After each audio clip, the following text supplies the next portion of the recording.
boys and girls. I'm glad you're here this morning. We're studying about Joseph. Remember last week we talked about Joseph and how his brothers were mean to him?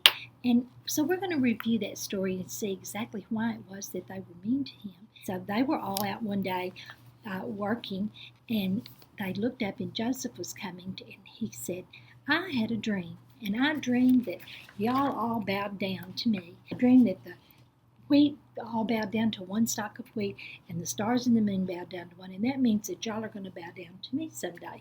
And they said, we'll never do that. We're not going to do that. You're crazy. So they were mad at him, and they didn't like him. Now, Joseph had 11 brothers. That's a bunch, isn't it? And so I've got the 11 brothers lined up here, and we're going to name them again because these are the brothers that he had. Reuben, Simeon, Levi, Judah, Issachar, Zebulun, Gad, Asher, Dan, Naphtali, and Benjamin. And there was 11 of them, and let's count them. 1, 2, 3, 4, 5, 6, 7, 8, 9, 10, 11. Okay, I'm mad at him. And so they said, let's kill him. Let's just kill him. And Reuben, his oldest brother, said, oh, let's not do that. That's too bad. We can't kill him. Let's just throw him in this well. And they had this big well that they were going to throw him in, and he wouldn't be able to get out. Well, so they did. They said, okay, let's do that. So they threw him in the well, and they took his beautiful coat. And remember, he had a coat of many colors that his daddy had given to him. And that's another reason they were mad at him. They were jealous because they didn't have a pretty coat. But remember, we made this puppet last time, and he had a coat of many colors. And so they took his coat off of him, and they tore it, and they put blood on it. And they were going to tell his daddy that an animal had eaten him. Well, while he was in the well, some merchants came by on their camels, and they were going to Egypt. And one of the brothers said, I know what let's do. Let's sell him to them. Then we can get some money. So that's what they did. They sold Joseph to the merchants. And the merchants took Joseph into Egypt with them on their camels. And so the brothers thought they were rid of Joseph forever. They would never see him again. So they went home, remember, and they took the coat with the blood on it, and they showed it to the daddy. And they said, we're sorry, but a wild animal came and killed Joseph. And oh, Jacob was so sad. He was so sad that his son had gotten killed. And that was really mean of the brothers, wasn't it? That was really bad.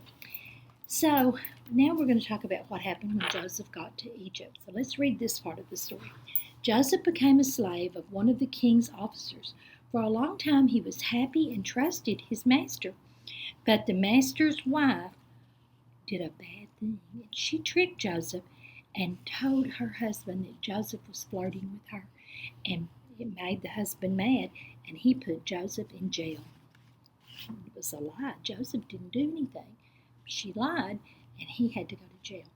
So while he was in jail, there were two men there. The first man said, I had a dream. What does it mean? I squeezed 3 grapevines into the king's cup. And Joseph happily said, well, God knows what your dream means. In 3 days, the king will send you to be his wine servant, his cupbearer.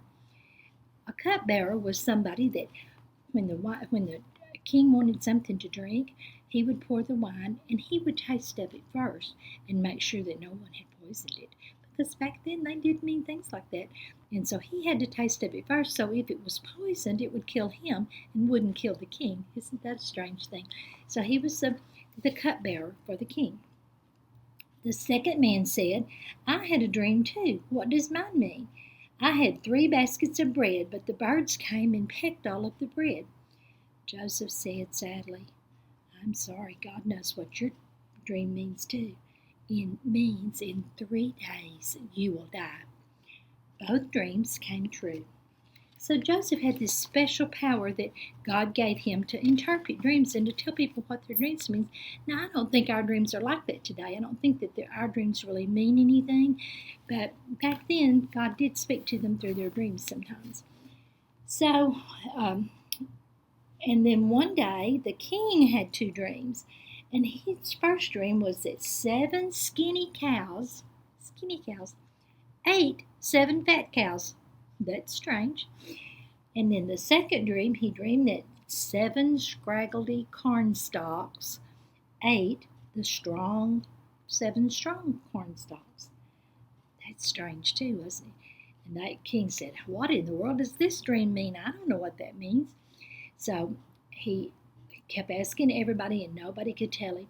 And when the king told his dreams to the wise men, they were puzzled. But when the king's wine servant heard it, he said, "Oh, I remember. I know someone that can interpret dreams. His name is Joseph, and he's in jail." So they had to go get him out of jail so he could come and interpret the king's dreams. The king sent for Joseph, and he said, "I had 2 dreams. What do they mean?" And he told Joseph his dreams. And Joseph said, "God knows what your dreams mean. 7 fat cows and 7 strong corn stalks mean that you're going to have 7 good years of harvest. That means that all the grain's going to grow good and you're going to have plenty of food." Now, back in these days, they didn't have a grocery store. They couldn't go to the grocery store and buy their food, could they? No, they had to raise their food, and they had to plant their seeds, and they had to harvest their crops. And if the weather was good and everything was good, they would have good crops. But if not, they wouldn't, and they wouldn't have enough food to eat. So they were dependent a lot on what they could raise. The other dream was that 7 skinny cows and 7 straggly corn stalks means that there's going to be 7 years of bad harvest, famine. There's not going to be any food. "Oh no, what will we do?" said the king.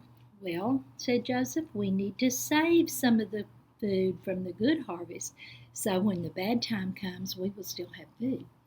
And the king thought that was a great idea, because Joseph was smart to think of that, wasn't he?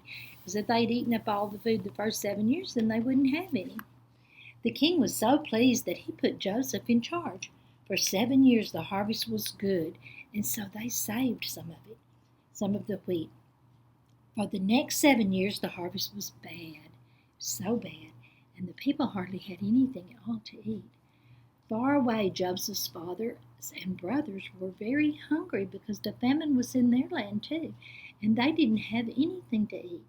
And they said, "Oh no, what are we going to do? We ate up all the food and now we don't have anything left to eat."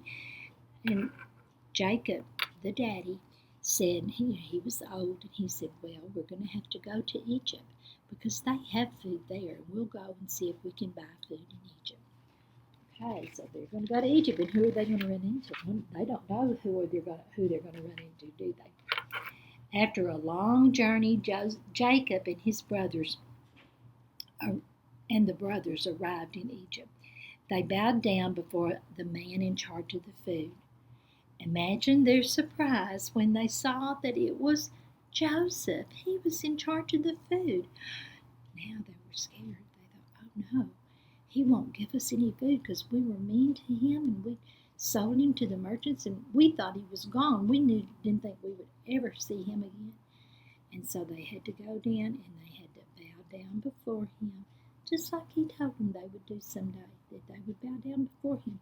And they did. They had to bow down before him and ask for food. And do you think he was mean to them and said, "No, you can't have any food"? He could have done that, couldn't he? Because they'd been really mean to him. But he didn't. He forgave them. And he said, "Yes, I've got plenty of food and I will share with you." And so he gave them food.